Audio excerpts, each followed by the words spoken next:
Olá, meus amados irmãos e irmãs, é com muita alegria que cumprimento a todos através de mais um estudo desta tão linda lição da Palavra de Deus que temos estudado durante esse trimestre. Hoje, a penúltima lição do trimestre, tratando do Evangelho de Lucas, estudaremos Jesus em Jerusalém. Gostaria de convidá-los para uma palavra de oração. Santo Deus, muito obrigado por tantas lições que nos alimentastes durante esse trimestre até aqui. E neste momento agora, te suplicamos que nos sustente com os teus ensinos, nutrindo a nossa fé, para compreendermos melhor o ministério de teu Filho, o teu ministério e do teu Santo Espírito em nossa vida. Capacita-nos, santifica-nos em tua palavra. É o que te suplicamos, agradecidos, em nome e por amor de Jesus. Amém. Jesus em Jerusalém. Olhando como tema de abertura, Lucas 19:41, quando Jesus ia chegando, vendo a cidade, chorou. Analisaremos no decorrer da lição que Jesus esteve muitas vezes em Jerusalém. Ele era um judeu fiel às festas, como seus pais também eram judeus fiéis e o ensinaram, no mínimo anualmente, ir a Jerusalém para adorar no templo. Mas é interessante observar que esse momento aqui, foi a última entrada dele em Jerusalém, fez com que ele chorasse. O que será? Qual foi o motivo que fez com que o Filho de Deus chorasse? Vamos responder essa questão no decorrer da lição. No segundo tema, a entrada triunfal. Uma manifestação fruto de claro entendimento da missão do rei. Uma compreensão mínima de que aquele propósito real do ministério do grande rei e do grande mestre era um reconhecimento também incontestável de que aquele, sem a menor sombra de dúvida, era o que havia de vir. Esta manifestação do povo, aclamando-o como rei, foi com certeza uma expressão humana daqueles que entenderam, sem a menor sombra de dúvida, de que aquele que entrava sentado naquele jeguinho era nada mais, nada menos do que o Filho do Deus vivo. Ninguém mais poderia fazer tudo o que ele fez durante a sua vida e o seu ministério. E era mais do que sensato recebê-lo daquela forma.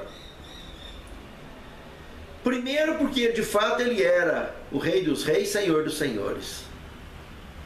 Logo após a sua ressurreição, ele receberia esta coroação definitiva. E outro, de fato, aquele estava cumprindo as profecias. Aquele cenário, aquela manifestação foi prevista, tal qual foi escrito, assim se cumpriu. É lamentável que o reinado que todos aqueles viam naquele homem, do Filho do Deus vivo, era um reinado temporário, político. Uma ideia errônea de que ele pudesse libertá-los de Roma. Mas o tipo de libertação que aquele rei tinha para apresentar era muito mais que Roma. Era muito mais que um simples mundo inteiro. Era simplesmente a redenção, a oportunidade de alguém poder voltar e viver a vida eterna. Como súdito do Rei dos Reis, Senhor dos Senhores. Terceiro tema, Jerusalém, a purificação do templo.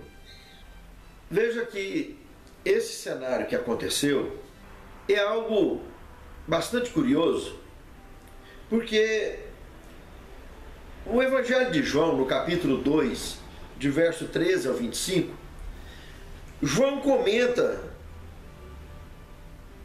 um ato semelhante ocorrido por volta do ano 28 da era cristã, onde ele teria entrado em Jerusalém e purificado o templo da mesma forma. E os demais evangelistas, Mateus, Marcos e Lucas, esses mostram a segunda purificação do templo, essa que conhecemos por volta do ano 31 da era cristã. Mas o que paira de mensagem para nós aqui, nesta história da purificação do templo, é onde Cristo, ao expulsar os cambistas do templo, da casa de Deus, alega para eles que aqui dentro é a casa de Deus e não é covil de marginais, de salteadores. Veja que, com isso, o nosso mestre deixa claro que qualquer tipo de pecador, seja salteador, seja o que for, se vem para esse hospital que é a casa de Deus, arrependido, será curado e restabelecido e restaurado. Mas se ele vem, seja como salteador, seja como qualquer tipo de pecador, mas entra como um rebelde para fazer da casa de Deus uma morada satânica, um covil de marginais, um covil de maus testemunhos, para criar ocasião de lapidar, de roubar as pessoas, de explorar as pessoas, de golpear as pessoas, se esse é o motivo, eles não são dignos de estarem dentro, eles deveriam ser expulsos. E à custa de chicotada.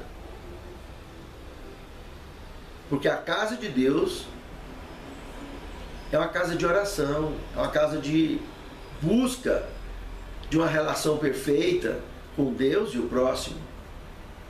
E não um lugar de fazer negócios, não um lugar de fazer fofocas, não um lugar de desfilar modas. As pessoas que vão à igreja com propósitos exclusos, com propósitos alheios ao verdadeiro foco da adoração, são pessoas que na realidade estão indo pelo lugar errado para fazer o que eles querem. A missão da igreja é uma só. E a nossa missão é fundir esse ato missionário nessa visita à casa do Senhor. A missão do ID. Lá eu vou para adorar. Lá eu vou para receber o fogo. Lá eu vou para receber as bênçãos. Lá eu vou porque é a casa do meu Pai. Se eu amo meu Pai, eu fui visita a casa dele. Por isso que eu não abro mão de ir lá. E lá é a casa dele. Tenha membros com defeito que tiver, oficiais com defeito que tiver, todos são amados por ele. Todos foram alvos do sacrifício dele, para que sejam alcançados para a eterna redenção. Por isso eu devo ir lá. porque lá eu me reconcilio com Deus e me reconcilio com o meu semelhante. Lá eu tenho interação com Deus e com o meu semelhante. Lá eu distribuo com quem precisa aquilo com aqueles que podem menos que eu, e eu recebo de quem pode mais que eu. Porque esse é o propósito da casa de Deus. Aqueles rebeldes, aqueles cambistas, foram expulsos, porque eram rebeldes que estavam usando a casa de Deus para qualquer outro propósito pecaminoso, exceto o único propósito previsto, que é determinar estar arrependido, é determinar aceitar a Deus, determinar aceitar o próximo e vincular tudo isso numa interação de amor, do amor ágape, como foco para aprendermos a verdadeira razão da vida e especialmente conhecermos a vida eterna. Quarto tema: os infiéis. Se observarmos Lucas, no capítulo 20, verso 9 ao 19, Jesus lança uma parábola fantástica, com lições maravilhosas. Nesta parábola é dito que um empreendedor plantou uma vinha e ausentou-se do país e deixou a vinha arrendada com os seus lavradores contratados, ou arrendatários. Mas o mais interessante é que essa vinha, o planeta Terra, a escolha de pessoas escolhidas para tomar conta dessa vinha, patriarcas, profetas, o povo de Deus. E de tempo em tempo ele apresenta dois envios de profetas, como se focássemos Antigo e Novo Testamento. E em ambos os casos, os enviados nessa vinha era para que recebesse algum fruto dessa vinha, para que pudesse entregar ao dono da vinha, para saber como ia o andamento. E lamentavelmente, em ambas as situações, esses enviados, profetas, patriarcas, reis, etc., foram espancados e devolvidos de mão vazia. Só maldade estava acontecendo naquela vinha, que era para ser uma vinha fantástica. Isso nas duas etapas. Diria que o último deles, o próprio João Batista, que veio anunciar como um precursor do cristianismo, também foi maltratado. E aí o empreendedor diz: não, vou mandar meu filho. Quem sabe eles respeitaram meu filho. Foi pior um pouco, eles mataram, querendo usurpar da herança à força, por serem, então, tendo morrido o filho, o único herdeiro que se restaria seriam eles. Que ilusão! Que ilusão! E isso, lamentavelmente, remonta à história da relação de Deus com o seu povo e até o ministério de Cristo.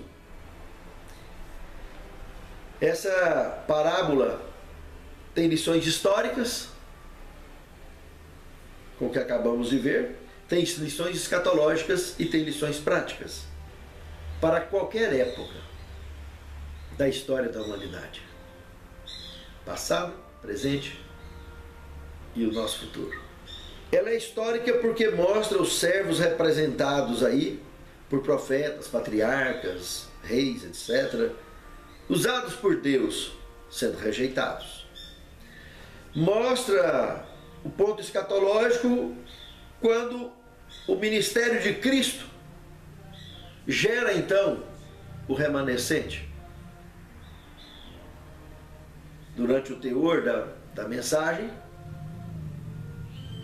aqueles lavradores seriam definitivamente excluídos e a vinha seria oferecida a outros. E é o que aconteceu. E disso veio o remanescente que chega até os nossos dias, a igreja de Laodiceia, ilustrada no Apocalipse, a mulher pura, que envolve a mim e a você. E ela tem lições práticas, porque na altura do verso 17 e 18 do capítulo 20 de Lucas, fala da pedra de esquina que os edificadores rejeitaram. Ou seja, que quem deveria aceitar estava, pelo contrário, rejeitando. E aí, nesse contexto, diz que, como pedra de esquina, nós teríamos, na realidade, que aprender a construir a nossa fé sobre ela, a nossa igreja, a nossa vida. Aceitando essa pedra como fundamento, como alicerce da nossa crença e da nossa relação com Deus.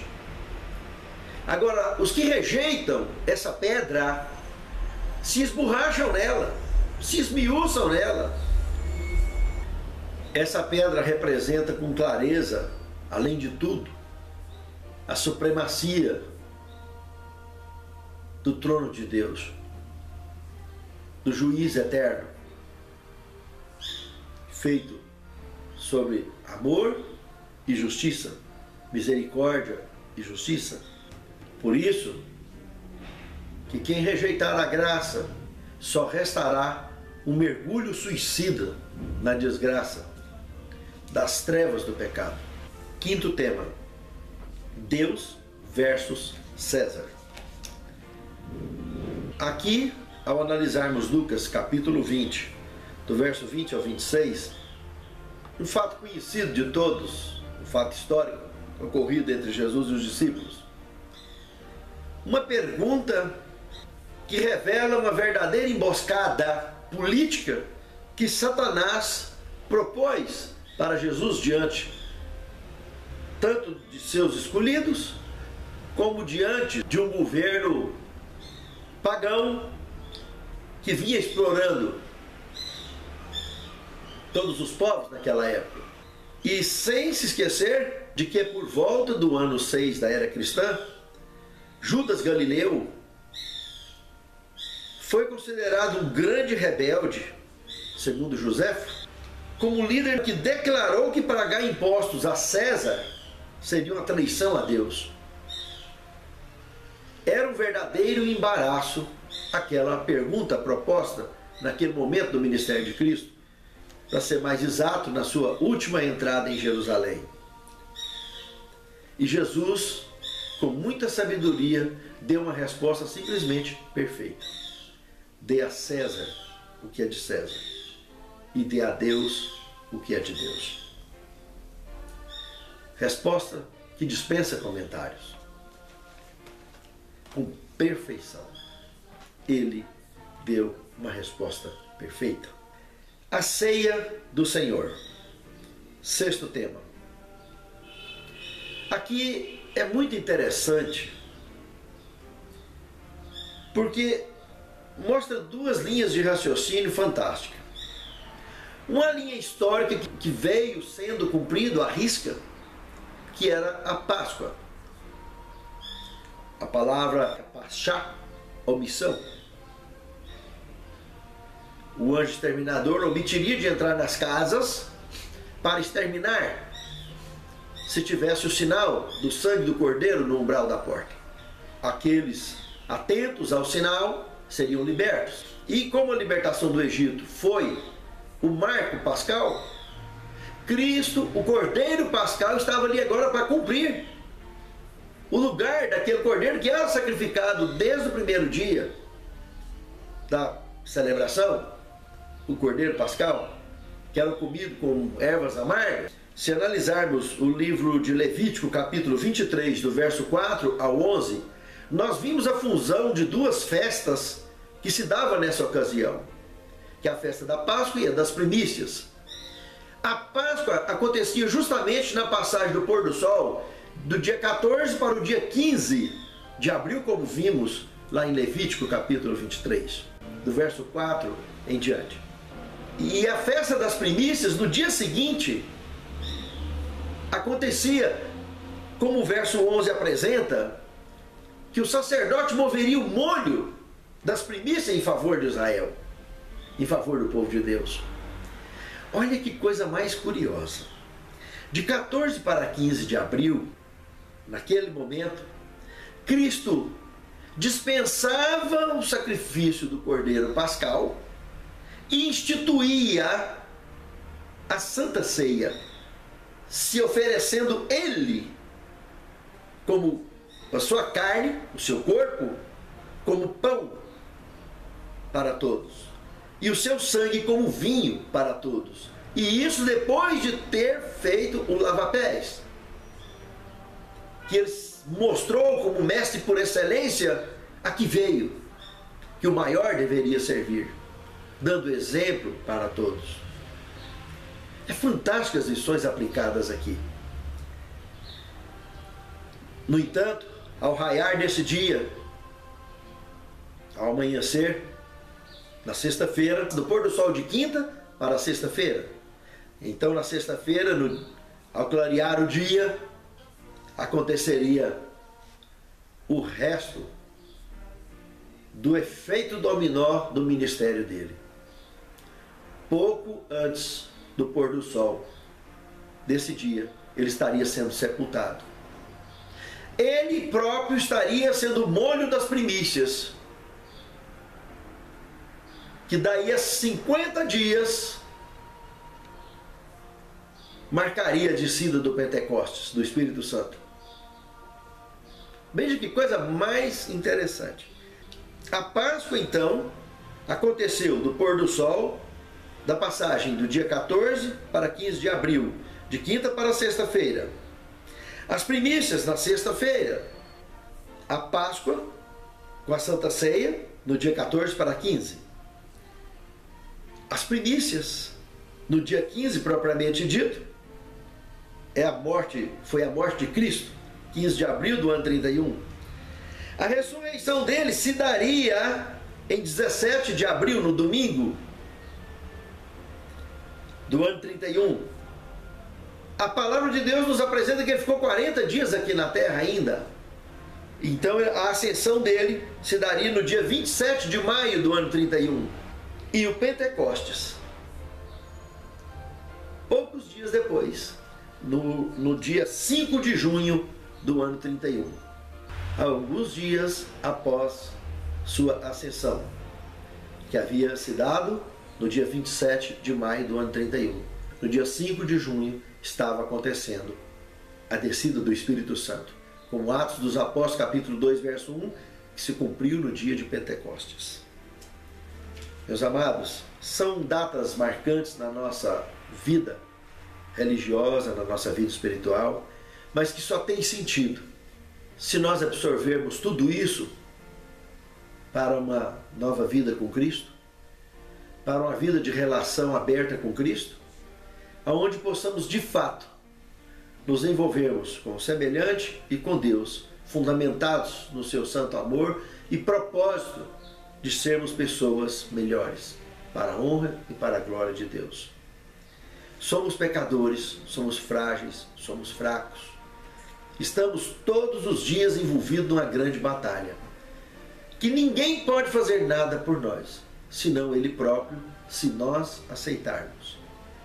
E aceitando, cada dia viraremos a página de nossas vidas com vitória. Cada dia. Não precisa te preocupar com 2, com 3, com 4 dias. Basta cada dia o seu dia. As suas ações, as suas decisões. A nossa vitória não depende da observação do mundo.